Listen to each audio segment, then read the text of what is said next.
ফাঁসির রায় কার্যকর না করার জন্য চেম্বার জজের নির্দেশ।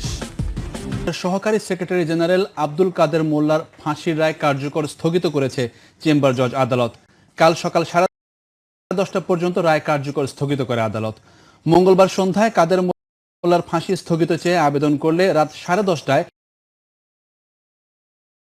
রায় কার্যকরের স্থগিতাদেশ দেন জজ আদালত। এর আগে ব্যাখ্যা করা হচ্ছে। স্থগিত আবেদন নিয়ে চেম্বার জজ বিচারপতি সৈয়দ মাহমুদ হোসেনের